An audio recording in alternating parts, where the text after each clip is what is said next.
Bismillahirrahmanirrahim. Assalamualaikum warahmatullahi wabarakatuh. Alhamdulillah. Alhamdulillah wassalatu wassalamu ala nabiyyina Muhammadin sallallahu alaihi wa ala alihi wa ashabihi ajma'in. Amma ba'du, alhamdulillah. Hadirin hadirat.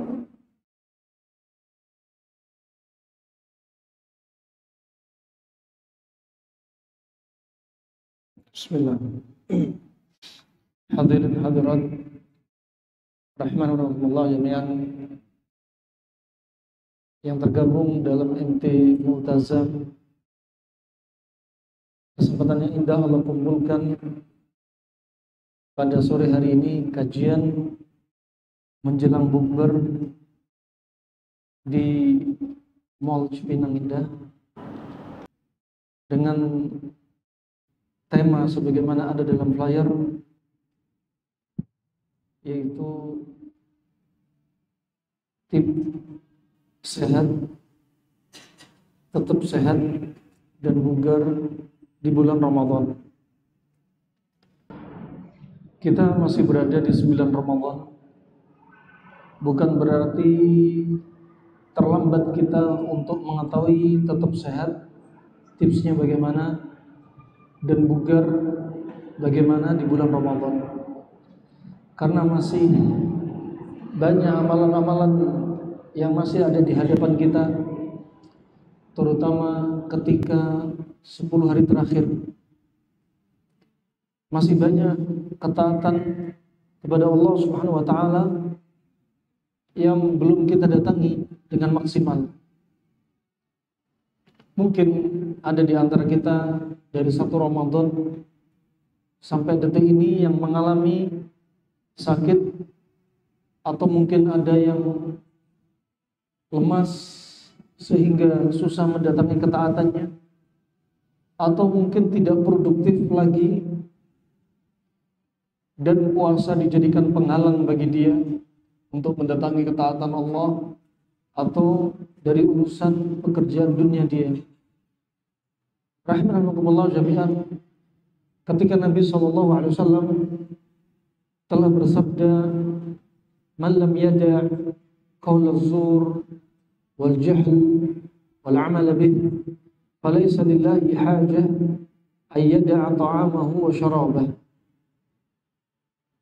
Barang siapa yang tidak meninggalkan az-zur, kata-kata dusta, bodoh dengannya, beramal dengannya, maka Allah tidak butuh puasa dia yang hanya menjaga lapar dan dahaga.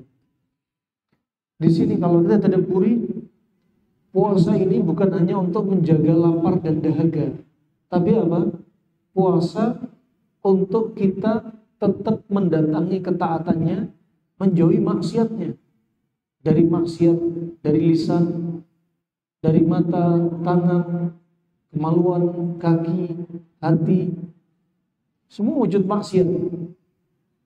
Termasuk selain itu, bukan hanya menjaga lapar dan dahaga, bukan hanya menjaga dari perbuatan maksiat, tapi yang perlu diperhatikan, menjaga makanan. Bagaimana sahurnya, bagaimana buka puasanya.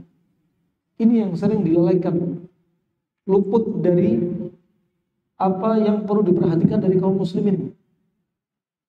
Selama ini kita lihat, yang dilihat di bulan Ramadan mungkin identik dengan baca Al-Qur'annya, puasanya, sholat malamnya, banyak zikir, banyak infak dan sedekah. Tapi mereka lupa bagaimana sahurnya Nabi, bagaimana buka puasanya Nabi, bagaimana istirahatnya Nabi di bulan Ramadan, bagaimana aktivitas Nabi di bulan Ramadan. Nah, ini yang dilupakan oleh kaum muslimin. Barakallahu fikum, rahimanallah. Untuk tetap sehat dan bugar saat Ramadan, lihat kebiasaan Nabi SAW. Allah Subhanahu wa taala telah berfirman, "Laqad kana lakum fi Rasulillahi uswatun hasanah liman kana yarjullaha wal yawmal akhir." Sungguh pada diri Rasulullah itu ada contoh yang baik, suri tauladan. Allah Subhanahu wa taala telah berfirman, "Laqad kana lakum fi Rasulillahi uswatun hasanah liman kana yarjullaha wal yawmal akhir."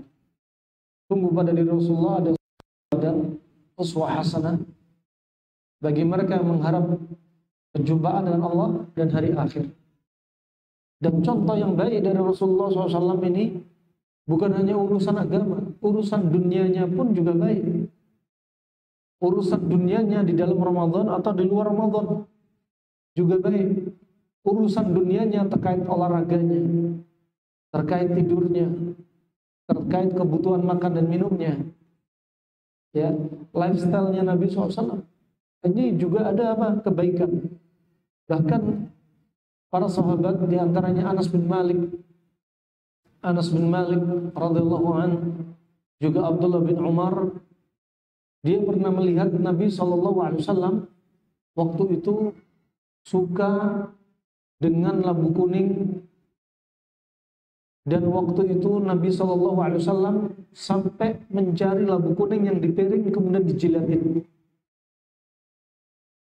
Dan kata Anas bin Malik, aku mencintai labu kuning ini semenjak aku melihat Nabi makan labu kuning saat itu sampai detik ini. Di sini menunjukkan Anas bin Malik dan Abdullah bin Umar mencintai apa yang Nabi cintai tanpa diperintah Nabi dalam urusan dunia. Juga Jabir bin Abdullah, ketika beliau melihat Nabi SAW waktu itu suka makan cuka, maka demikian beliau menyukai apa yang Nabi suka walaupun urusan makanan seperti cuka. Beliau suka. Adapun terkait puasa, lihat urusan Nabi SAW dari urusan ibadahnya, dari urusan gimana hidupnya Nabi SAW. Wah, kalau kita lihat dalam kajian yang singkat ini, kita lihat kebiasaan Nabi dari bangun tidurnya. Pertama, Nabi SAW kita lihat dimulai dari awal tidurnya. Biasanya Nabi SAW tidur di awal malam. Dan kebiasaan Nabi SAW sebelum tidur, kana samara ma'ahli. Nabi biasa bercengkrama, ngobrol ringan dengan istrinya. Ini kebiasaan Nabi. Bukan cuek-cuekan juga, tapi apa? Ada semacam menunjukkan mesranya Nabi bersama istrinya.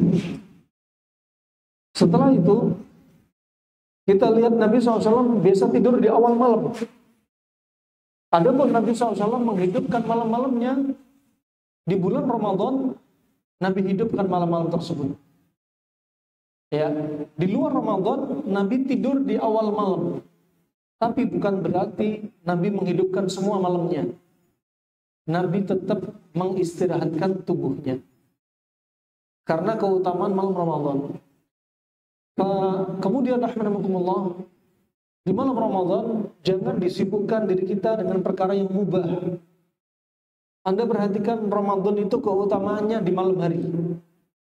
Adapun 10 awal, yaitu 1 sampai 10 Dzulhijjah, keutamaannya berada di siang hari. Tapi untuk Ramadan, keutamaannya terkumpul di malam hari. Jadi di malam Ramadan, jangan sibukkan dengan perkara-perkara yang mubah. Seperti apa? Di kafe, ngobrol sampai malam. Padahal saatnya kita banyak baca Al-Quran, banyak istighfar. Perlu apa? Murajaah ilmu tentang ahkam Ramadan. Ini penting. Ya, jangan disibukkan juga, walaupun tidak di kafe, kadang di rumah, tapi sibuk dengan HP. Nah, jadikan malam Ramadan ini malam yang Anda tidak sama dengan malam-malam di luar Ramadan. Kenapa? Karena kita berharap ampunan dari Allah Subhanahu wa taala. Sebagaimana disebutkan oleh para ulama di masa silam, bagaimana dia akan diampuni di luar Ramadan, sedangkan di bulan Ramadan dia tidak diampuni. Rahimakumullah jami'an, di malam Ramadan Anda banyakin baca Al-Quran dan sempatkan untuk istirahat. Dan jikalau Anda salat tarawih, ada pilihan, mau Anda tarawih lepas isya langsung ataupun tarawih di akhir-akhir waktu malam. Amrun wasi'. Ada yang berpendapat tarawih yang paling bagus adalah langsung selepas isya. Ada yang berpendapat bagusnya yaitu di akhir malam ketika Allah turun ke langit dunia. Ada yang berpendapat karena seringnya Nabi SAW salat tarawih berjamaah cuma 3 kali dan beliau lakukan di awal malam, yaitu selepas salat isya. Fa'amrun wasi', mau dia memilih tarawih selepas isya ataupun tarawih di sepertiga malam. Adapun 10 hari terakhir, biasanya orang-orang di masa silam menghidupkan semua malamnya, bahkan ada yang tarawih dari ba'dal isya sampai menjelang waktu sahur. Ya, seperti di sebagian masjid-masjid di tempat kami di Ma'had Darul Hadith Yaman, biasanya 10 hari terakhir menghidupkan malamnya dengan salat tarawih dari ba'dal isya 9 sampai setengah 4. Ini tentunya butuh apa? Semangat yang kuat. Ya, yang nggak kuat jadinya mending mundur, sampai ada yang nggak kuat ketika rukuk tiba-tiba nyungsep. Ya. Ada yang sujud tiba-tiba dengar suara ngorok. Kalau nggak kuat, ya mending cari yang mudah. Fattaqullaha mastata'tum. Bertakwalah kepada Allah semampu Anda. Maka demikian hidupkan malam-malam Ramadan. Ya, khaba wa khasir. Sungguh rugi sekali kalau malam Ramadan kita masih sering disibukkan dengan HP. Rahimakumullah, bayangkan 1 juz Anda bisa dapat hanya 1 jam. Kalau bacaannya dengan cepat 30 menit Anda sudah selesai. Kalau memang Anda semangat untuk menyelesaikan Al-Quran. Bayangkan di bulan Ramadan dalam keadaan siangnya puasa, malamnya tarawih. Imam Syafi'i mengkhatamkan di bulan Ramadan ini, mengkhatamkan Al-Quran selama Ramadan 60 kali khatam. Katakan kalau sebulan 30 hari berarti 1 hari 2 kali khatam. Imam Al-Bukhari mengkhatamkan Al-Quran selama Ramadan 40 kali khatam. Utsman bin Affan di bulan Ramadan mengkhatamkan Al-Quran di depannya Ka'bah sekali sholat 30 juz. Nah, Sulaim bin Itr, seorang tabi'in, dia mengkhatamkan Al-Quran 1 hari 4 kali khatam. Berarti 1 bulan berapa kali khatam? 120 kali khatam. Kalau menurut kita ini mungkin kita bakal bilang mustahil. Mustahil bagi kita. Fakullu syai' mungkin fahuwa mungkin. Karena segala sesuatu yang mungkin pasti bisa terjadi, mungkin. Asal hukumnya kita nggak boleh mengkhatamkan Al-Quran kurang dari 3 hari. Berdasarkan hadits Nabi SAW, la yafqah man yaqra' Al-Quran aqal min 3. Nggak akan paham orang yang baca Al-Quran kurang dari 3 hari. Asal hukumnya nggak boleh kurang dari 3 hari. Anda maksimal target khatam paling cepat itu 3 hari asalnya. Bagaimana dengan para ulama? Kemudian dijawab, tidak mengapa kalau dia berada di waktu-waktu yang penuh berkah. Seperti apa? Malam Ramadan. Seperti bulan Ramadan. Tidak mengapa ketika mereka melakukan di tempat-tempat yang disucikan. Seperti tanah suci. Kenapa? Karena dilipat gandakan. Sebagaimana sholat di tanah suci Mekah dilipat gandakan, sholat di tanah suci 100.000 dibanding sholat di tempat yang lainnya. Di Madinah 1.000, di Baitul Maqdis 500. Kalau Anda sholat jenazah, pahalanya dapat 2 qirat. Kalau di tanah suci Mekah berarti 200.000 qirat. Nah, kesalahan kaum muslimin ketika habis sholat fardu, dia langsung sholat rawatib. Salah. Tunggu dulu sampai diumumkan ada sholat jenazah apa enggak. Mereka melewatkan ibadah seperti ini. Begitu pula bacaan Al-Quran dilipat gandakan 200 kali lipat pahalanya. Sebaliknya, menurut Al-Hasan Al-Basri, orang yang berbuat maksiat sama, dilipat gandakan 100.000 kali lipat. Makanya Anda perhatikan, orang yang berbuat maksiat langsung dibales. Sampai sebagaimana viral sudah di Instagram, wasiat dari mutawif, ada seorang laki-laki, dia ini untuk masuk ke satu wilayah yang padat, dia ini pura-pura jatuh, ya, sehingga polisi dan pihak medis mendorong dia ke tempat yang dia inginkan. Esok harinya jatuh betulan geger otak. Kenapa? Dia sandiwara biar diangkat. Coba, kebohongan langsung disingkap. Wah, ini contoh rahimani wa rahimakumullah jami'an. Barakallahu fikum. Ini malam-malamnya bagaimana dihidupkan. Tapi tetap Anda masih bisa istirahat. Anda bisa tidur. Ya, malam-malam pun Anda masih bisa hubungan suami istri. Kecuali 10 hari terakhir Nabi SAW apa yang dilakukan? Syadda mi'zarah. Diikat tali pinggangnya, menunjukkan apa? Dia menjauhi istrinya dan disibukkan dengan iktikaf. Ini semua perlu apa? Perlu badlul juhud, perlu tenaga yang serius, semangat yang kuat. Puasa Anda bakal kuat, tubuh Anda bakal bugar. Dimulai dari apa? Dimulai dari niat. Kalau niat puasa Anda lemah, maka puasa Anda dan tubuh Anda ikut lemah.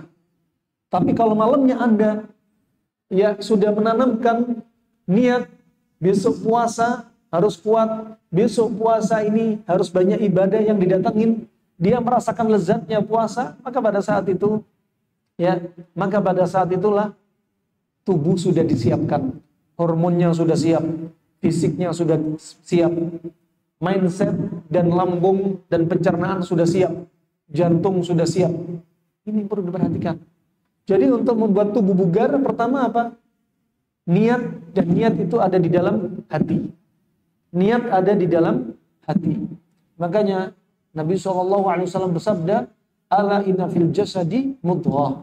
Idza salahat hadhil mudghah, salahat jasadu kulluh. Wa idza fasadat hadhil mudghah, fasada jasadu kulluh wa hiya al-qalb. Ala wa hiya al-qalb."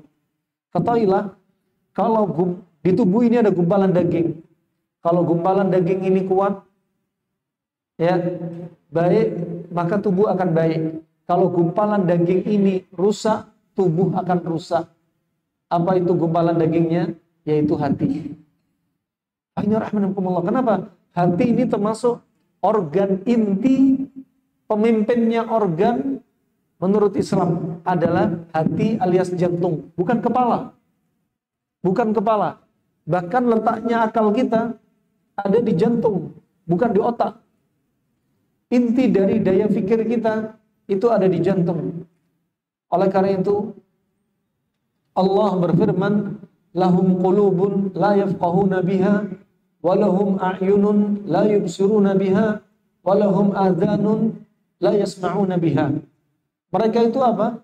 Punya hati, jantung, tapi nggak digunakan untuk mikir. Coba, jantung itu untuk mikir. Ya, mulai saat ini Anda kalau bilang mikir dong Pak, mikir dong Bu, mikir pakai jantung. Ya, rubah mikir pakai kepala, mikir pakai jantung. Ternyata akal kita itu yang terpenting di jantung. Bagaimana dengan yang di otak? Ada tautannya antara otak dan jantung, tapi yang terbesar justru di jantung. Sebagaimana disebutkan ya oleh seorang profesor dari Mesir, bahwasanya di jantung kita ada organ kecil sejumlah 40.000 sel, dan ternyata daya pikirnya 60 kali lebih besar daripada daya pikir yang ada di kepala. Makanya jaga hati kita. Dengan apa? Jauh dari maksiat. Jaga hati kita dari makan-makan yang gak benar. Kalau kita makan uang haram, akal akan berpenyakit. Jantung bakal sakit. Kalau kita makan-makan yang syubhat, juga akan menimbulkan masalah pada jantung. Kalau kita makan terlalu banyak, hati atau jantung ini pun bakal mati. Sebelum mati akan mengalami qasawatul qalb. Hatinya bakal mengeras. Hati keras bisa karena jauh dari Allah, jauh dari ketakwaan, sering berbuat maksiat, dan kebanyakan makan. Kalau hati sudah gak baik, maka tubuh ikut gak baik. Kalau hati sudah gak bugar, tubuh juga gak bugar. Jiwa pun bakal gak sehat. Jadi ketika malam Ramadan, niatnya dibenerin. Ya, ketika kita tahu ilmu tentang keutamaan Ramadan, maka niat kita akan semakin kuat untuk mendapatkan keutamaan Ramadan. Ya, kalau kita cinta dengan Ramadan, dengan ibadah yang ada di dalamnya, maka kita akan merasakan lezatnya ibadah di bulan Ramadan. Lezat. Bukan hanya menunaikan ibadah wajib dengan puasa, tapi apa? Merasakan lezatnya puasa. Ya, ilmu terkait dengan rasa cinta. Semakin kita kenal dia, semakin sayang, semakin cinta. Semakin kita sayang dengan satu ibadah, maka kita akan merasakan lezatnya ibadah tersebut. Ini rahmatullah jami'an. Kemudian Anda perhatikan kebiasaan Nabi SAW untuk bugar besok harinya di bulan Ramadan, di siang Ramadan. Kebiasaan Nabi tidurnya juga demikian, tidur miring ke kanan. Tujuannya apa? Biar dia gampang bangun. Kenapa demikian? Ringan. Tapi kalau tidurnya miring ke kiri, jantung bakal ketekan paru-paru, sehingga bakal menyebabkan deep sleep, susah dibangunkan. Bangun sendiri susah, dibangunkan susah. Kemudian yang kedua, racun yang ada di paru-paru bisa jadi akan merembes ke jantung. Kemudian sisa makanan di lambung yang harusnya masuk ke duodenum, balik lagi ke lambung, bisa balik ke atas. Ini rahmanallah jami'an. Tak lupa adab-adab tidur didatengin, adab tidur dari zikir-zikirnya. Kemudian lanjut, Nabi bangun tidur. Bangun tidur, apa yang dilakukan Nabi pertama kali? Jemaah? Istighfar. Apa lagi? Berdoa, bersiwak. Terus apa lagi? Nah, jadi kebiasaan Nabi SAW bangun tidur tak luput dari kebiasaan baca doa. Kenapa? Karena Nabi sendiri juga menyampaikan, ketika Anda tidur, setan punya makar. Makarnya setan apa? Bisa ngencingi telinga Anda. Telinga Anda jadi toilet. Pernah sahabat Nabi SAW waktu itu datang kepada Nabi, ya Rasulullah, si fulan gak bangun kecuali adzan. Itu pun telat, sholat subuhnya telat. Kemudian apa kata Nabi SAW? Ya, dzakar rajulu wa bala syaitan fi udunai. Itulah seorang lelaki yang telinganya, kedua telinganya digencingi sama setan. Hidung Anda bakal jadi apa? Ranjangnya setan. Asyaitan yanamu ala khayashumi. Setan itu tidur di hidung kita. Makanya kita bangun tidur juga ada syariat wudu, bersihkan hidung, bersihkan telinga. Nah, dan kemudian makarnya syaitan di malam hari, ya, setan melepaskan 3 ikatan di tengkuknya kita, sambil setan menjampi-jampi manusia. Setan makarnya banyak, dibikin Anda jauh dari Allah, dibikin Anda malas. Ya, kata syaitan, alaika num tawil, alaika lailu tawil farqud. Bagi kamu tidur yang panjang, maka tidurlah. Dijampi-jampi coba, dilempar. 2 kali sama, alaikal lil tawil, alaikan num tawil farqud, sampai 3 kali. Dan Nabi SAW sebutkan, barang siapa bangun tidur baca doa bangun tidur, alhamdulillahilladzi ahyana ba'da ma amatana wa ilaihi nusyur, lepaslah ikatan ini. Lepaslah ikatan ini. Kemudian dia wudu. Ingat sunnahnya sebelum wudu, cuci tangan 3 kali. Sunnah muakkadah, sunnah yang hampir wajib. Kenapa? Karena kita nggak tahu, kata Nabi SAW, aina batat yadu. Kita nggak tahu tangan kita tidur di mana. Permisi tidur di dubur, di kemaluan. Kalau kata Imam Syafi'i, mungkin sedang malamnya nggak sadar pegang tikus, pegang kecoa. Ini jorok. Makanya apa? Cuci tangan 3 kali, baru wudu. Ini berlaku untuk orang yang tidur dalam waktu yang lama, yang kesadarannya cenderung hilang lama. Kemudian setelah wudu, lepas ikatan kedua. Kemudian yang berikutnya dia sholat, lepas ikatan ketiga. Apa yang dikatakan Nabi SAW? Fa'asbaha tayyiban nafs nasyita. Esok harinya dia akan jadi orang yang apa? Jiwanya baik, good mood, dan dia orangnya semangat. Ini dimulai dari sinilah Anda semangat puasa dan Anda bugar, Anda sehat. Ya. Kalau ini nggak dilakukan, Anda akan mempunyai jiwa yang apa? Khabithan nafs kaslana. Akan menjadi apa? Bad mood, ya. Moodnya jelek, ya. Dia bad mood dan dia malas. Ini rahmani wa rahmatullah jami'an. Kemudian perhatikan, kebiasaan Nabi bangun tidur sebelum sholat malam.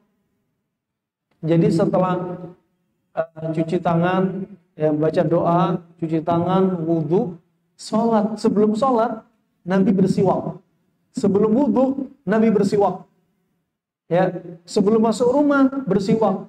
Sebelum baca Al-Quran, bersiwak. Juga dianjurkan sebelum masuk masjid, bersiwak.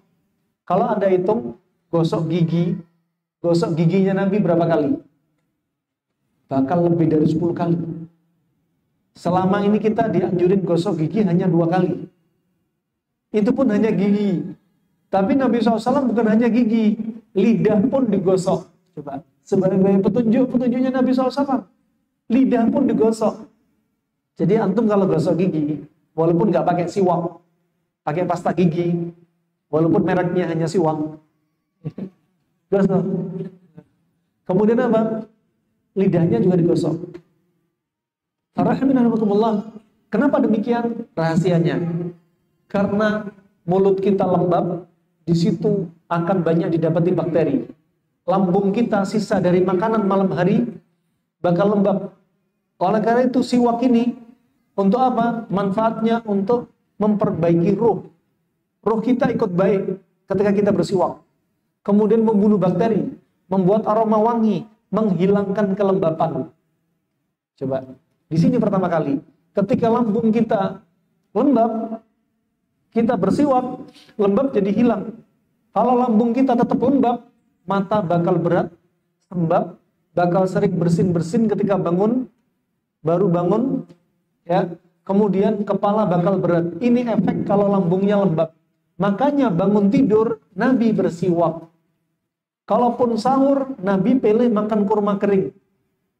Kalau Nabi nggak puasa, di pagi hari ada kurma ajwa. Ketika buka puasa, Nabi makan kurma rutop atau kurma kering. Kalau nggak ada, baru minum air. Bukan diboleh minum air. Bayi baru lahir, ditaknik pakai kurma. Nggak langsung minum air susu ibu. Di sini menunjukkan ketika perut kosong, Anda bukan dianjurin minum air.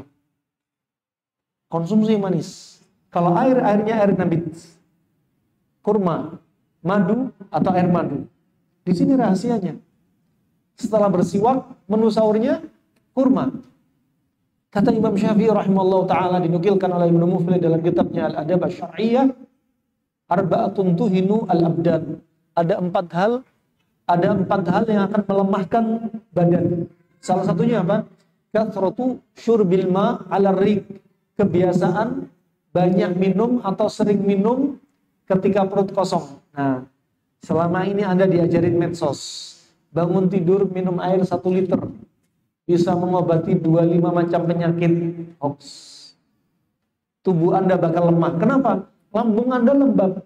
Lembab, dingin, dicampur air. Dingin ketemu dingin. Anda bakal mual. Gak cocok. Ya, justru gak cocok. Nah, ini diantaranya hikmahnya rahimakumullah. Ya, jadi lihat dari tidur sampai di sini kita tahu kemudian kebiasaan Nabi SAW. Lanjut, untuk bugar sehat kita harus koreksi sahur kita. Lihat sahurnya Nabi SAW. Sahurnya Nabi seringnya pakai kurma. Hadits Abi Hurairah, Anas bin Malik, riwayat Abi Daud, dan yang selainnya, ketika Nabi bersabda, "Ni'ma sahurul mu'min at-tamr." Senikmat-nikmat menu sahurnya seorang mukmin adalah kurma kering. Ingat, kurma kering. Bukan kurma rutop, bukan kurma buser, kurma yang warna kuning atau merah marun, mengkel. Jadi jangan salah ya. Di negeri kita sering bilang, ayo makan rutop. Rutop itu bukan warna kuning, bukan merah marun. Itu namanya buser, kurma mengkel, kurma setengah matang. Kurma rutop itu kurma yang kayak sawu, rasanya juga kayak sawu. Dia habis kuning, jadi kecoklatan. Itu baru rutop. Banyak airnya. Setelahnya baru tahapan kurma kering. Nah, jadi sahurnya Nabi seringnya kurma kering. Kenapa? Karena kalorinya lebih tinggi. Semakin kering kurma, warnanya semakin hitam. Semakin hitam kurma, nutrisinya semakin tinggi, termasuk Fe-nya semakin tinggi. Makanya habis makan kurma, jangan langsung minum teh, jangan tidur lagi. Ya, perhatikan. Kadang orang habis sahur, tidur lagi. Ini kebiasaan salah. Kemudian, rahimahumullah, disebutkan, ni'ma sahurul mu'min at-tamr. Senikmat-nikmat menu sahur. Kalau sahur, itu menu makanannya. Kalau suhur, perbuatan sahurnya. Makanya harus paham. Dhamma sama fathah artinya sudah beda. Sahur, apa yang dimakan. Suhur, perbuatan makan. Seperti wudhu sama wadhu. Wadhu itu air wudhunya. Wudhu, perbuatan wudhunya. Nah, kemudian dari sini kita lihat Nabi seringnya sahurnya kurma. Sebagian juga yang perlu dikoreksi di negeri kita, kebiasaan apa? Terlalu gasik sahurnya. Sahur 2:30. Subuh sekarang jam 4.41. Jam 3:30 udah sahur. Makan buah, habis makan buah makan nasi, habis makan nasi makan roti, habis makan roti gorengan, habis gorengan minum susu, habis minum susu minum air putih. Ya Allah, ini katanya sahur. Alasannya apa? Banyaklah makan sahur. Karena banyak makan sahur, biar kuat puasa di siang hari. Ini hoax. Nabi nggak ngajarin Anda banyak makan sahur. Tapi lihat konsep keumuman hadis. Nabi bersabda, "Bihadzi ibni Adam ukulatin hatta yuqimna sulbah." Cukuplah anak Adam makan beberapa suap sampai tulang punggung tegak. Sama, sahur juga gitu. Makan beberapa suap saja, tulang punggung tegak. Fa'inka adalah mahalah, inilah kebutuhan makan primernya kita, termasuk kebutuhan makan primer ketika sahur. Fa'inka adalah mahalah, kalau memang ingin nambah, silahkan dikasih rukhsah. Wa thuluthun li ta'amih, wa thuluthun li syarabih, wa thuluthun li nafasih. Sepertiga untuk makan, sepertiga minum, sepertiga nafas. Jangan menu sahur dipenuhi dengan makanan. Justru itu nggak dianjurin, nggak diajarkan Nabi. Nah, rubah mindset Anda untuk kuat puasa harus sahur yang banyak. Rubah. Untuk kuat puasa itu makan yang cukup. Kalau ingin nambah, sepertiga untuk makanan, sepertiga minuman, sepertiga nafas. Ingat juga firman Allah Subhanahu wa taala, "Walladzina kafaru yatamatta'una wa ya'kuluna kama ta'kulul an'am." Dan orang-orang kufar kalau makan merasakan nikmat Allah, mereka makannya seperti binatang ternak. Binatang ternak makan tapi nggak beribadah. Musuh-musuh Allah ini makan makanan dari nikmat Allah, tapi justru musuhi Allah dan Rasulnya dan umat Islam. Ini dari sisi agama. Dari sisi dunia, binatang ternak kalau disebutkan dalam Al-Quran cuma 3 yang dimaksudkan: onta, kambing, sapi. Binatang ternak katakan sapi. Sapi kalau makan rumput di savana, padang rumput hijau ini, dia makan terus, ngunyah, makan terus. Padahal perutnya sudah buncit. Nah, umat Islam jangan kayak gini. Perut sudah gede masih banyak makan.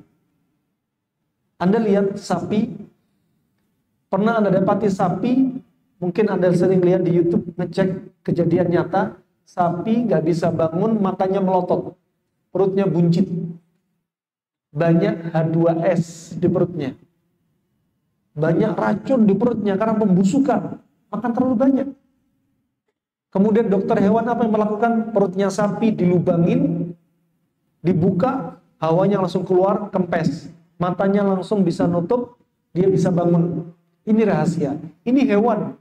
Makanya Nabi ketika pernah ditanya Nabi SAW, dalam hadits Abu Hurairah, ditanya oleh orang laki-laki Badu, "Mas, sudah apa itu pusing?" Kemudian Nabi bersabda, pusing adalah rihun ya'taridu fi ras wa yadribu al-asab. Pusing adalah angin numpuk di kepala dan menekan saraf.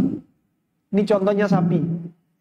Sapi nggak bisa bangun, matanya melotot terbelalak, perutnya penuh gas, neken ke kepala, neken saraf. Dia kalau seandainya sapi bisa bicara, bakal teriak, pusing, waroksa kalau pakai bahasa Arab. Kalau pakai bahasa Inggris, I'm headache, gitu kan. Sama, Anda lihat, kalau Anda punya vertigo, Anda punya migrain, punya pusing, kemudian Anda sendawa, Anda buang angin, vertigo, migrain Anda bakal berkurang. Kenapa? Uap yang numpuk di kepala berkurang.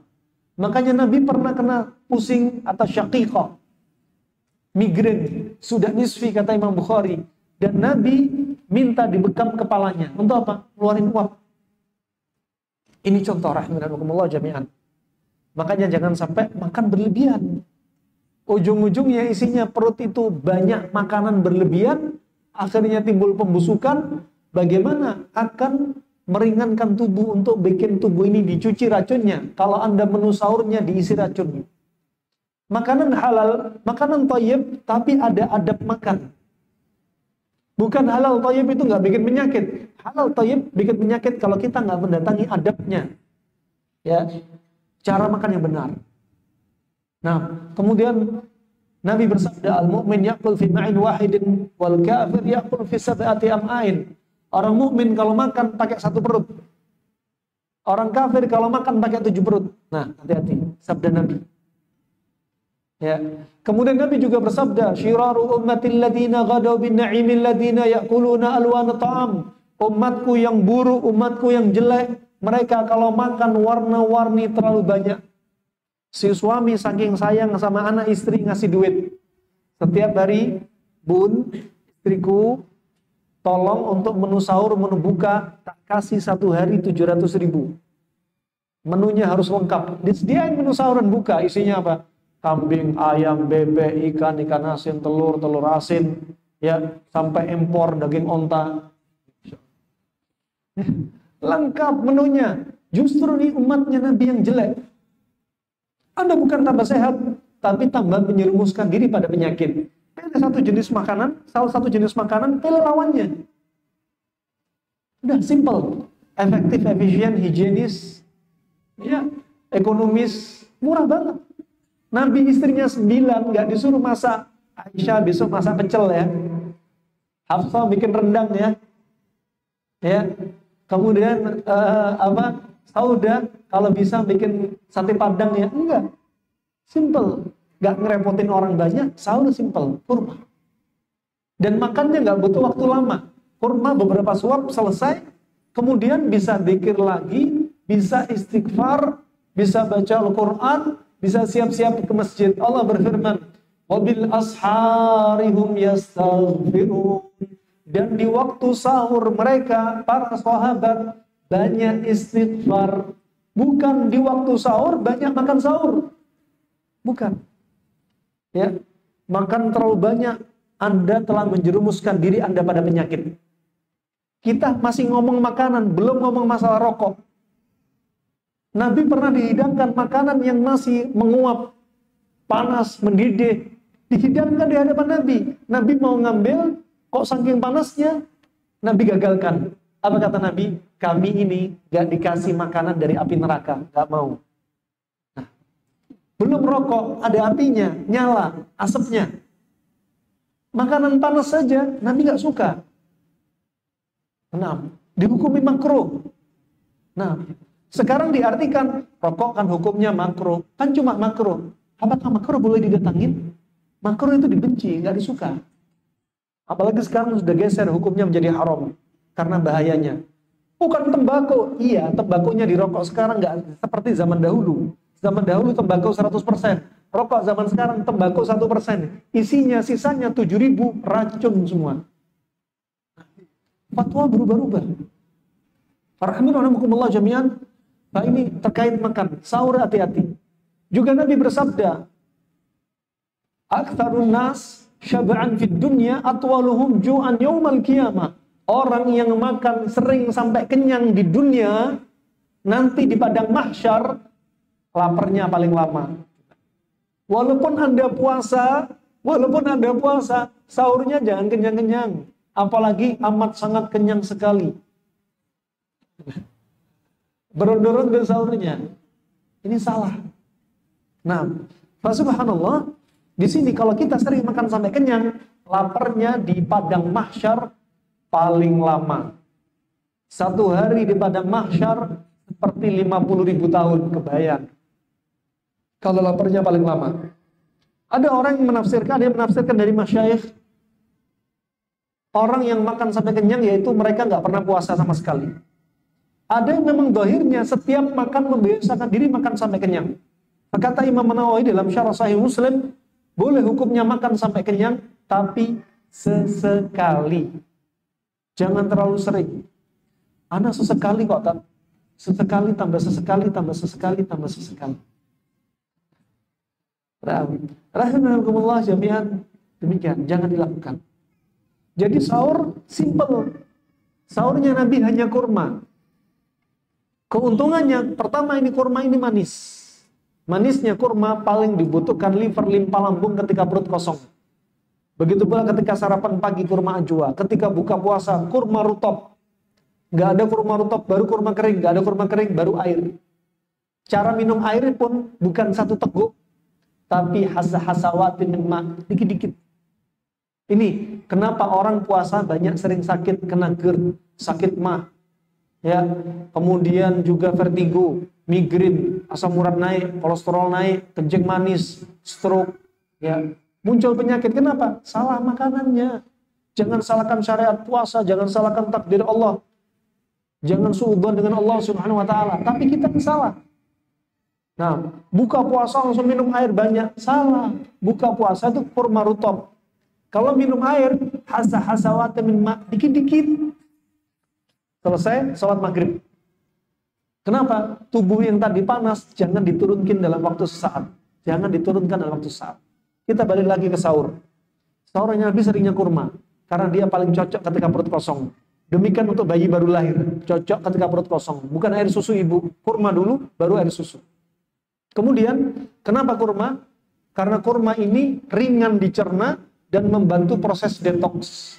Anda dicuci racunnya dari ba'dal fajr sampai maghrib. Ini waktu mencuci racun yang sangat panjang. Di negeri kita berarti 11 jam. 12 jam.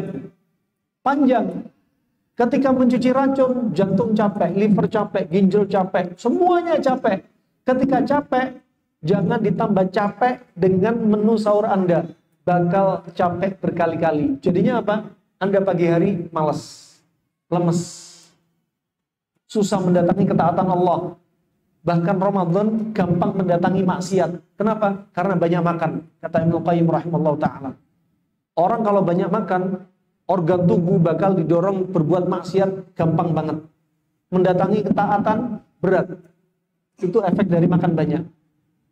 Oleh karena itu sahurnya tadi kurma. Kurma ini ringan dicerna, meringankan proses detox, plus dia sendiri juga sebagai menu detox. Menu detox. Di Cina ada namanya kurma Cina. Di negeri kita juga ada, harganya sangat mahal. Ini sangat bagus untuk penyakit jantung. Ya, jantung bocor, sumbatan-sumbatan jantung, gagal jantung, ini pakai kurma Cina. Warnanya ya kurma kering tapi warnanya kemerahan. Ya, Anda bisa manfaatkan untuk penyakit jantung. Kemudian rahmanakumullah jami'an, Nabi sahurnya kurma apa? Kurma kering. Karena kurma kering menyimpan tenaga lebih banyak. Jadi kalau sahur jangan mencukupkan diri dengan air nabit, madu, ya, atau kurma rutop. Jangan. Juga jangan habis makan kurma terus makan nasi. Atau habis makan nasi ditutup kurma. Nggak perlu, kurma saja. Bukan berarti nasi itu haram, makruh, enggak, boleh. Tapi kalau mau the bestnya, ini loh, kurma aja cukup. Biar Anda tubuh Anda ringan.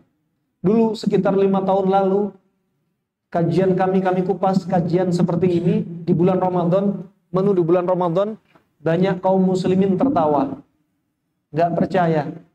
Alhamdulillah, tahun ini banyak yang komen, oh iya ternyata betul.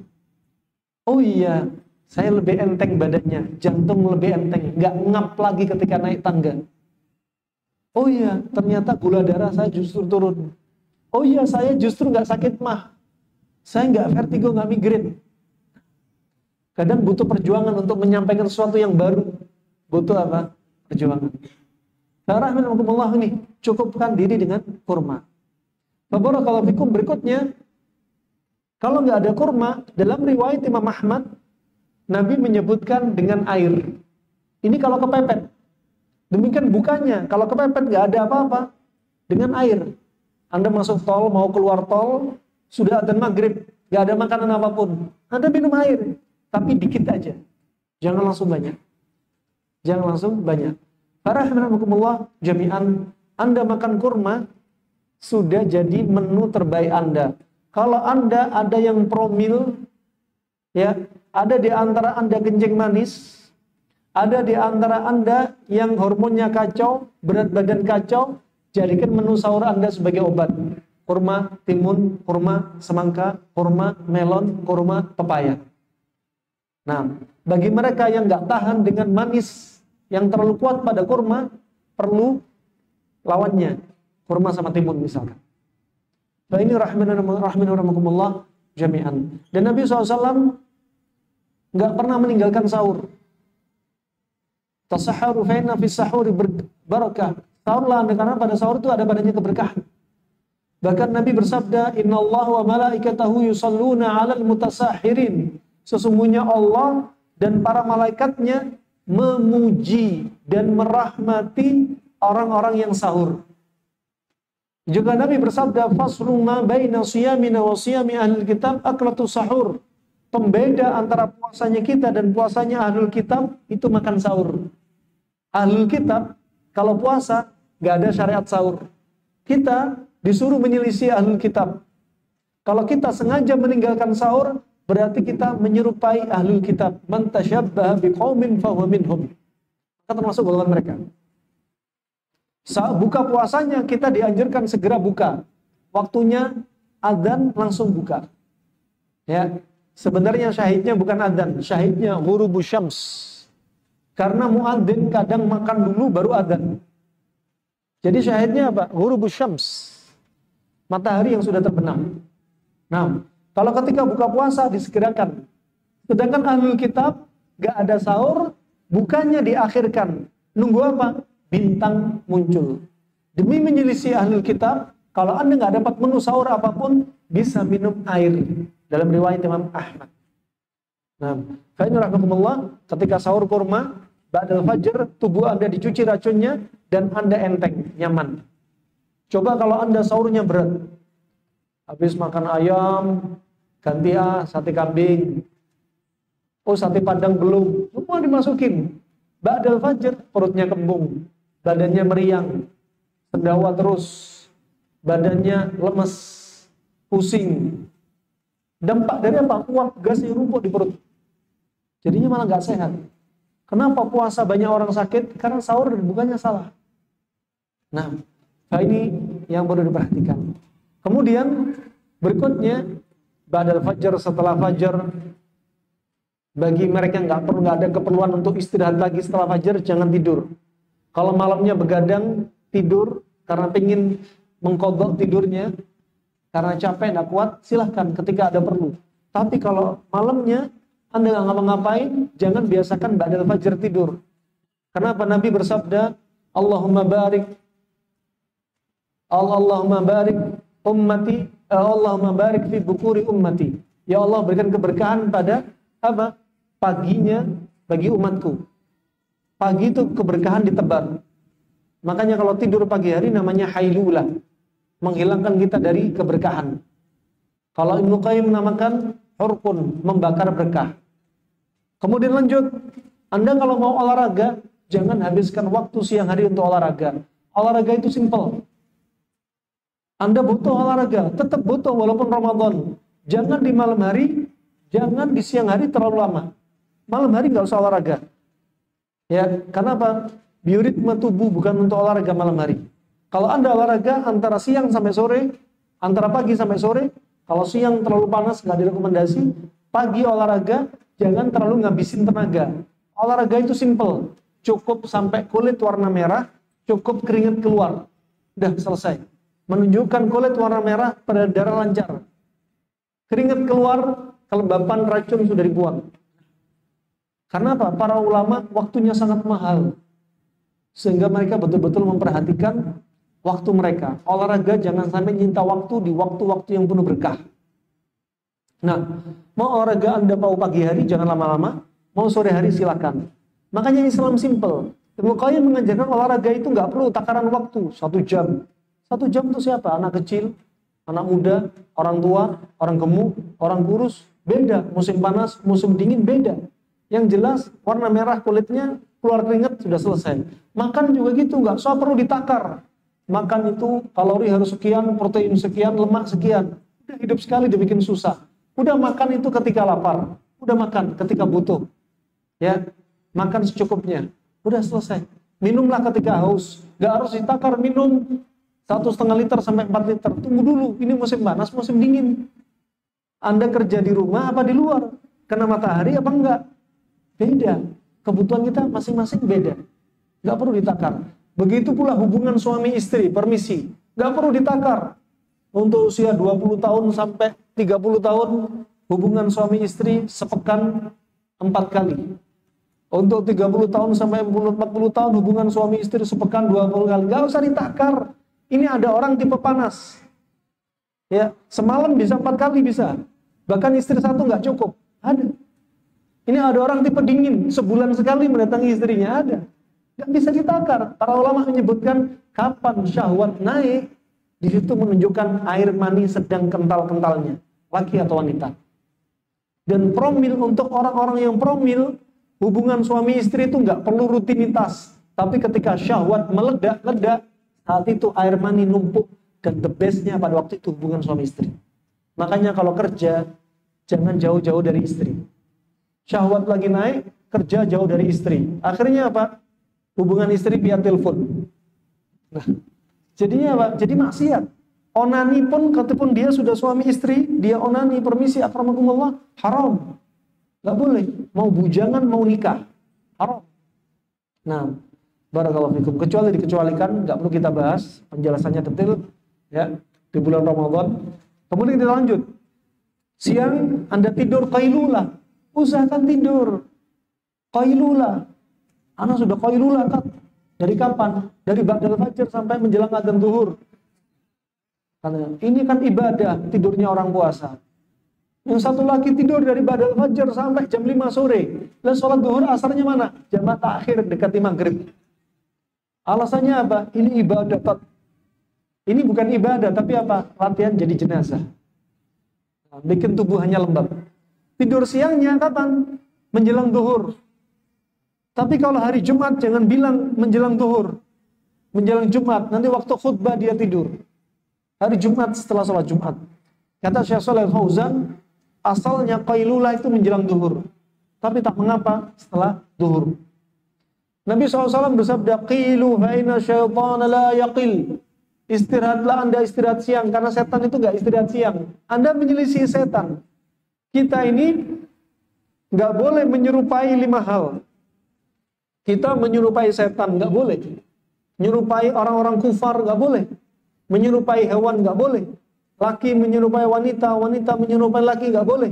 Kita menyerupai ahlu jahannamiyun nggak boleh. Ya, ahlu jahannamiyun nggak boleh. Ya, kenapa? Contohnya orang-orang pernah Nabi SAW waktu itu, Nabi SAW melihat sahabat Nabi tidur tengkurap. Ya, tidur tengkurap. Ya, kemudian Nabi membangunkan sahabat ini, "Qum, fa inna hadhihi min dij'ati ahli jahannam." Bangun kamu, karena ini posisi tidurnya ahli jahannam. Gak boleh menyerupai ahli jahannam. Anda tidur siang, istirahat siang. Kata Imam Malik, tidur siang gak harus menjamin mata.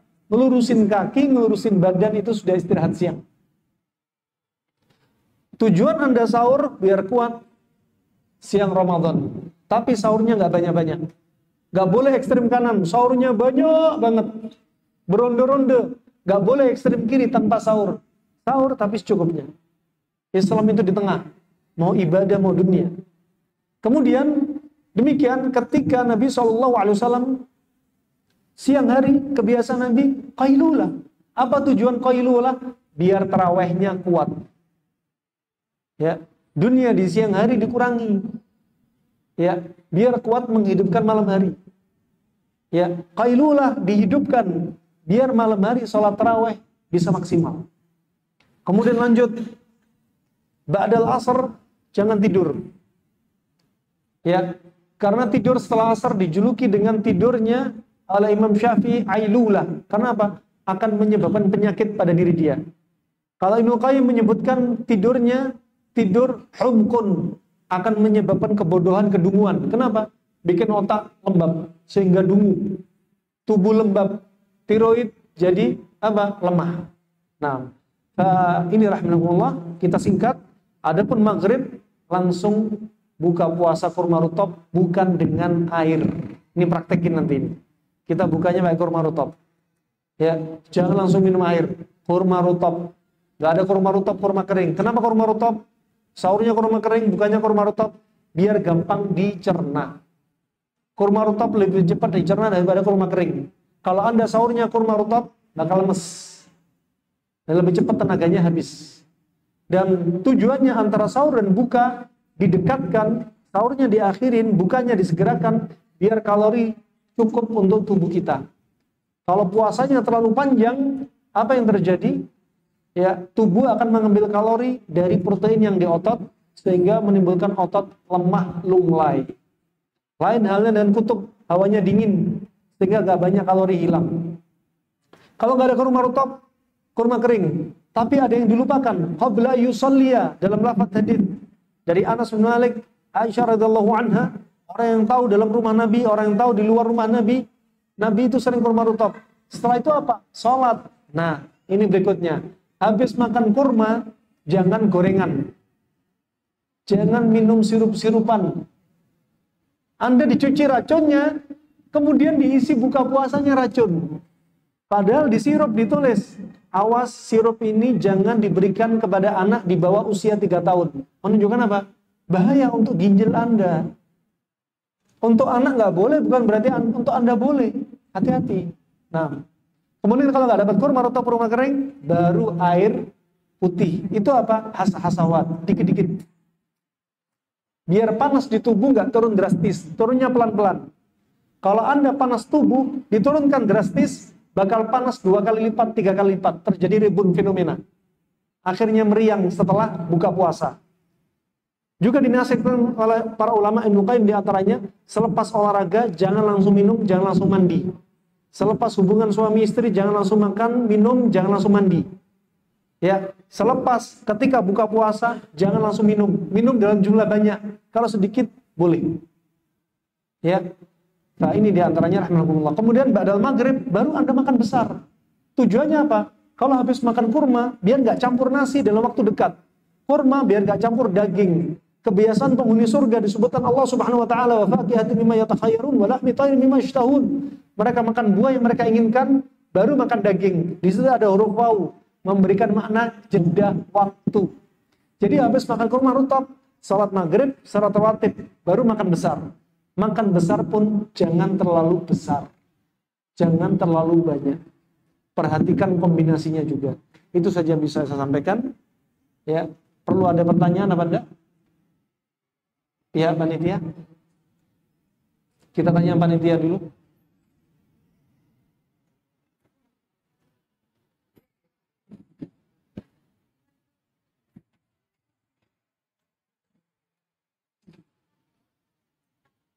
Ini ada yang tanya Bapak.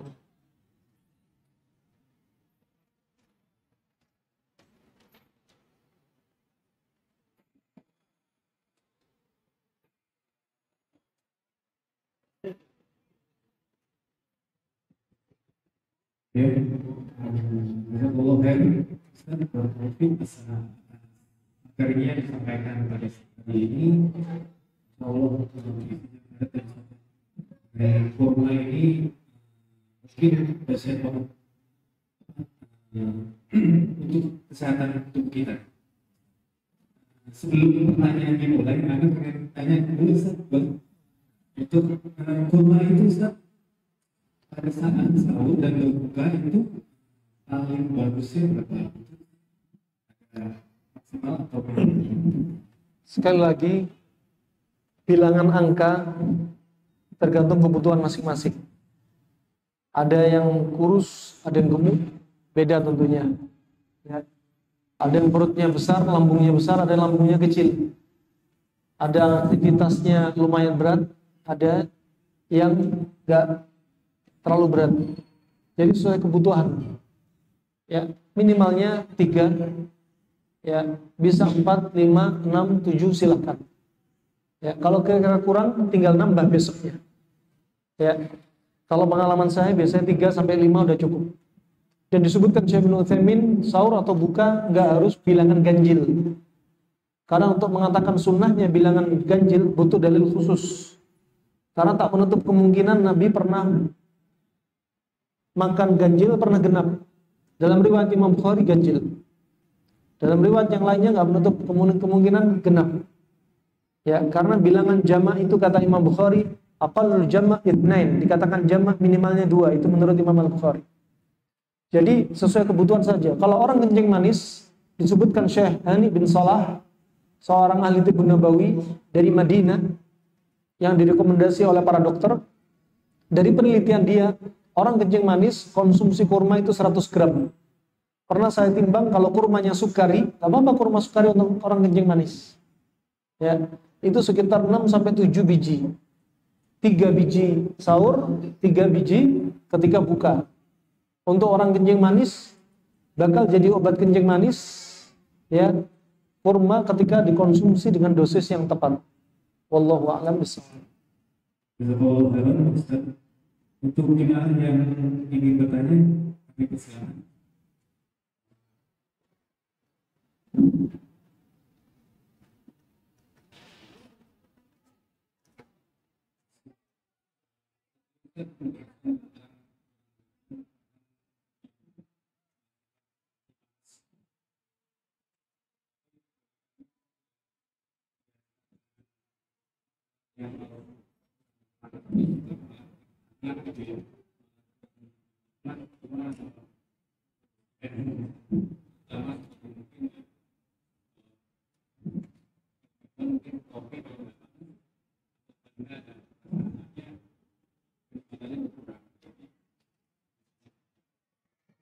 Nah, yang dimaksudkan panas yaitu apa? Syiddatul har, panas banget. Masih mendidih. Ya. Kalau enggak terlalu panas banget, misalkan hangat-hangat atau enggak terlalu panas sekali, panas tapi enggak terlalu amat sangat panas, boleh-boleh saja. Yang enggak direkomendasi terlalu panas. Ya, kenapa? Membahayakan saraf di giginya, membuat tipis gusinya, masalah di lambungnya. Nah, ini diantaranya bahan tadabburnya. Bukan berarti nggak boleh. Ya, sering netizen ini gagal paham. Kadang mereka komen, ya udah Ustadz kalau makan bakso dikasih es saja. Kalau makan mie ayam menunggu dingin aja. nggak aman, panas biasa aman, ya nggak boleh, masih fresh from the oven, masih mendidih dan betul amat sangat panas sekali, sampai makan itu mungkin ada ekspresi,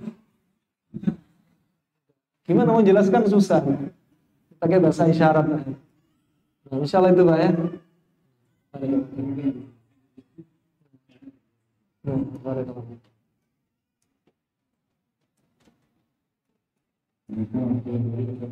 Waalaikumsalam.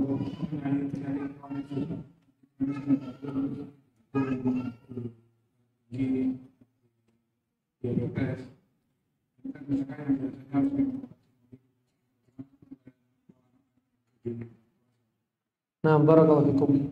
Penyakit apapun yang Anda alami harus segera diobati. Kalau penyakit nggak diobati, bakal pindah yang akut ke kronik. Kadang saking kroniknya, sampai ada istilah ulama fikih, ada dinamakan penyakit la yurja bur'uh, jauh dari harapan kesembuhan.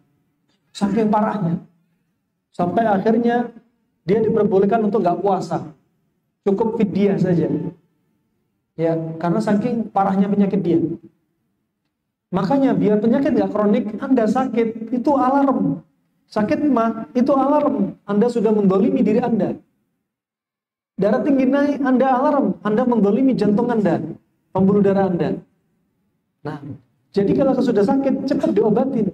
Kalau sakit nggak kunjung sembuh, perlu dikoreksi. Ima Anda nggak berobat, atau berobat tapi nggak tepat.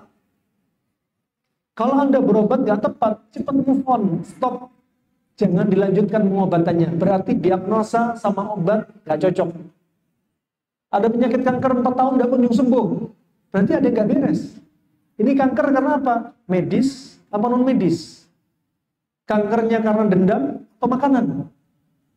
Ya, ada orang kena kanker karena dendam. Kankernya dia udah dioperasi, udah diangkat, tapi dendamnya masih nggak diobatin, bakal muncul kanker di tempat lain. Kenapa? Dia nggak menghilangkan sebab. Sama orang kencing manis, minum obat kencing manis. Orang punya pengentalan darah, minum pengencer darah, tapi sebabnya nggak diobatin. Kenapa Anda harus minum pengencer darah? Karena Anda konsumsi pengental darah. Simple. Berarti pengental darahnya stop.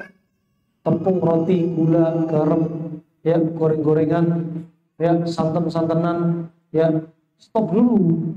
Nah, yang ngentalin darah stop, Anda nggak usah minum pengencer darah. Konsumsi makanan minuman yang ngencerin darah. Minumannya cuka, teh bunga rosella, sayurnya cerah-cerah, protein hewaninya ikan, putih telur. Misalkan, ini mengencerkan darah sudah. Tanpa minum obat, Anda sudah menjadikan makanan Anda sebagai obat. Kalau memang konsumsi obat, tak mengapa. Obat ditambahkan di atas makanan, misalkan dari herbal ataupun obat kimia. Ya, nggak ada salahnya pabrik obat kimia bikin obat pengencer darah. Kenapa? Untuk mereka yang belum move on dari penyebab pengental darah. Wallahu a'lam bishawab. Insyaallah itu Pak. Barakallahu. Assalamualaikum.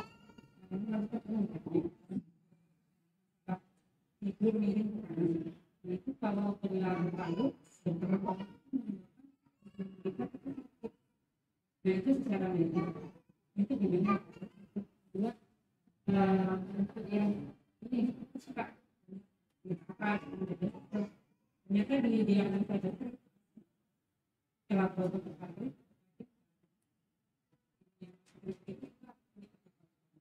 yang terakhir nggak jelas, yang terakhir kurang jelas. Ini yang terakhir jadi ini untuk jadi ini suka buku gitu udah berobat sih di dia tapi berita yang lain kan itu gimana ya Pak? Ya.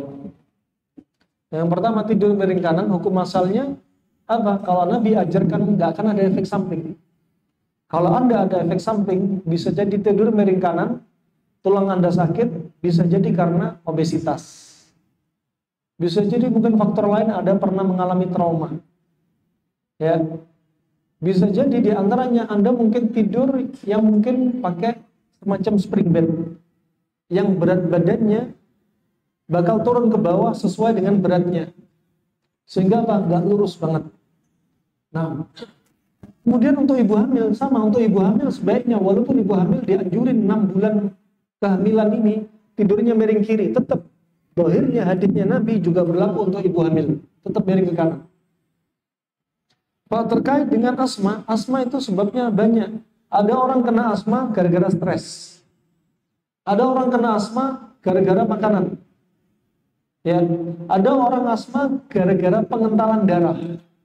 Darah dari jantung ketika peredaran darah kecil dari jantung ke paru-paru ini menimbulkan racun semua. Ketika ada dengar kabar buruk, dia langsung sesek. Ya, sakit mah, jantung dan paru-paru jadi berdampak. Ada orang kena asma, diantaranya efek dari apa? Trauma di tulang punggung. Ada tulang punggung yang sarafnya kejepit. Ketika kejepit, ada sarafnya mensarafi paru-paru, jadi dia kena asma. Kalau memang karena tulang di paru-paru, obatnya nggak ngefek kalau dia pakai obat kimia atau obat herbal. Obatnya apa? Bebaskan jepitan di tulang punggung. Jadi apa? Konsep ulama usul fiqh juga bisa dipakai. Idza zala sabab, zala musabbab. Kalau sebab hilang, akibat hilang. Sekarang asmanya karena jepitan tulang punggung. Berarti nggak perlu minum obat sakit mah. Tulang punggungnya dibebaskan jepitannya. Nah, seperti demikian. Anda cari sebabnya dulu, baru akan hilang gejala efek penyakit dan masalah. Kalau Anda konsentrasi pada efek penyakit masalah, maka apa? Anda sebenarnya tidak mendatangi hakikat sebab. Nah, wallahu a'lam bishawab. Ya, Bismillahirrahmanirrahim. Ustaz, di surah Al-Baqarah tercantum wa antasumu khairul lakum, yang kurang lebih kalau kita berpuasa itu menjadi lebih baik. Apakah ini bisa diartikan juga Ustaz? Dan juga kalau puasa itu menyembuhkan, karena banyak orang itu berdalih kurang lebih kalimatnya melakukan asuh pasti itu. Jadi dengan puasa itu bisa, apakah itu atau salah? Terima kasih. Jazakallahu khair. Adapun Bismillah. Tes. Habis baterai kayaknya.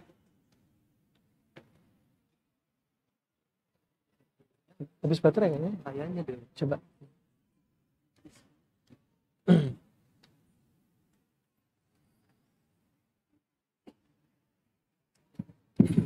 Baik, adapun hadis sumu tasihhu safaru tasihhu, puasalah Anda akan sehat.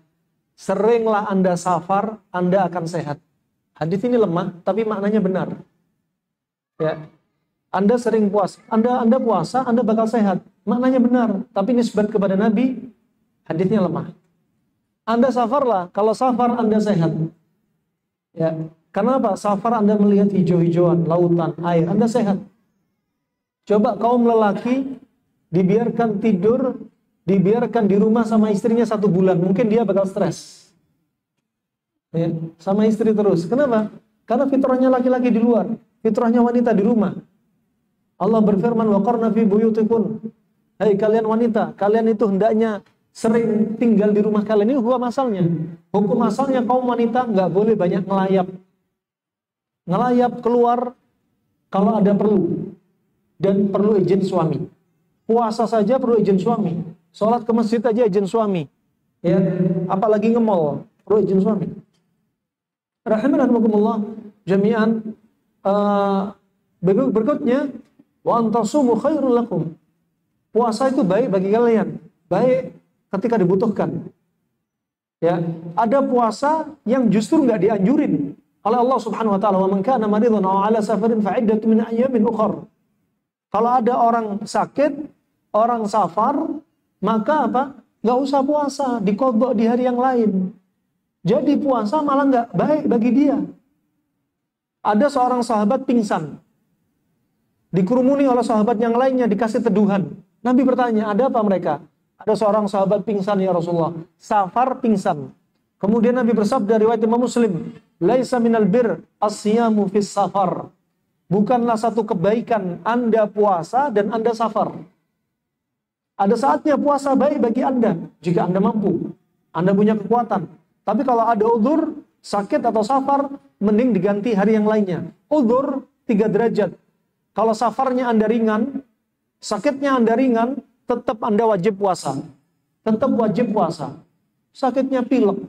Alasannya pilek. Saya nggak puasa siang hari ini. Kenapa? Pilek tadi. Ini udzur ringan. Tetap dia wajib puasa. Kemudian sedang. Kalau sedang ini bil khiyar, memilih. Tetapi melanjutkan puasa itu lebih baik. Ya. Yang ketiga, kalau udzurnya berat, sakitnya berat, kalau dia puasa bakal tambah sakit. Safarnya berat, jauh. Dari Jakarta, safar sampai ke Bali. Naik mobil. Walaupun ber-AC. Jauh. Kalau dia paksakan puasa, esok hari sampai Bali, Ramadan kesekian, dia sakit, akhirnya nggak bisa puasa. Mending hari itu dia safar, dia tetap makan, sampai tempat tujuan, dia sehat. Bisa dipahami? Itu diantaranya. Jadi, wa antasumu khairul lakum, apa? Puasa itu baik bagi Anda jika dibutuhkan. Seperti ketika bujangan, ya, Jones, jomblo ngenes, atau joker, jomblo kering, misalnya kata mereka. Orang jomblo jangan dipojokin. Ya. Orang jomblo ini kalau syahwatnya naik, bahaya. Makanya puasa. Ya. Jomblo itu dibantu nikah, bukan dikasih julukan ya. Rahimahumullah, jami'an demikian puasa baik bagi Anda. Dan puasa memang bagus untuk kesehatan. Tapi jangan sampai niatnya puasa dan untuk sembuh dari sakit. Gak boleh niatnya diduakan. Niat itu hanya untuk Allah. Adapun sembuh dari penyakit kanker, sembuh dari penyakit ini dan itu hanya apa? Dampak efek hikmah dari puasa. Insyaallah itu ya. Barakallahu fiik. Ada yang lainnya?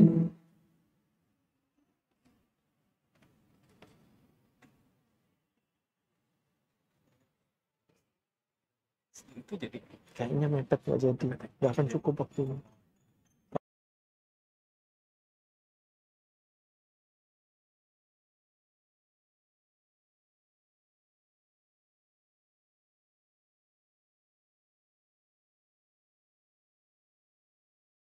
ada lagi ruangan oke Ustaz mungkin kita tutup materinya Ustaz. Mungkin ada Ustaz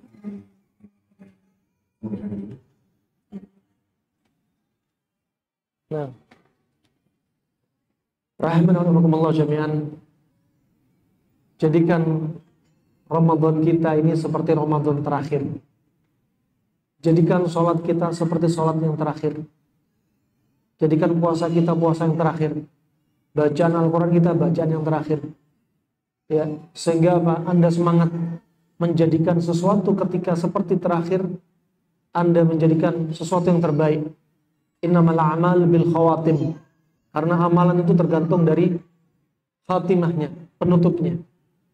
Ya, jadi semangat untuk semangat mendatangi semua amalan perlu perantara. Perantaranya apa? Murnikan niat Anda, kuatkan niat puasa Anda. Kemudian apa?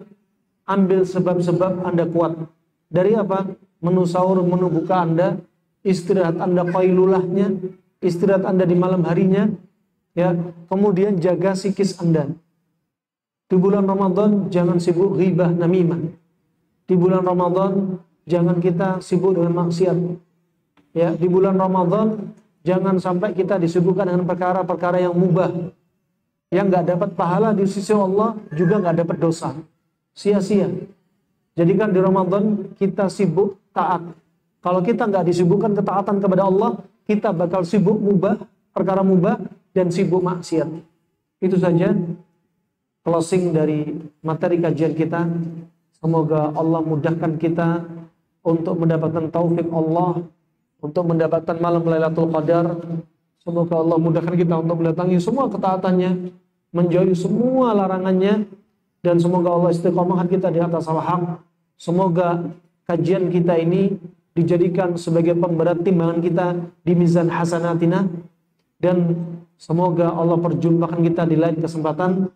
sebagaimana dikatakan panitia, insyaallah tempat ini akan ada kajian bulan berikutnya di bulan Syawal atau setelahnya. Mungkin tempat ngumpulnya kita di mall ini insyaallah ya. Nah, ngaji kan gak harus di masjid, di mall juga bisa. Kadang ada orang yang lewat penasaran, dia duduk dengar kajian, dapat hidayah di situ. Nah, kadang orangnya nggak pakai hijab, melihat sekali dengerin pintu hidayah kebuka, besoknya pakai hijab. Nah, pintu hidayah di mana saja. Nah, wallahu a'lam bishawab, itu saja bisa kami sampaikan. Wabillahi taufiq wal hidayah. Subhanakallahumma bihamdika asyhadu an la ilaha illa anta astaghfiruka wa atubu ilaik. Terima kasih atas kehadiran antum, Masya Allah. Ternyata jamaah yang hadir di luar dugaan kita, di luar nurul kita. Subhanakallah bihamdika asyhadu an la ilaha illa anta astaghfiruka wa atubu ilaik. Jazakumullahu khair. Wassalamualaikum warahmatullahi wabarakatuh.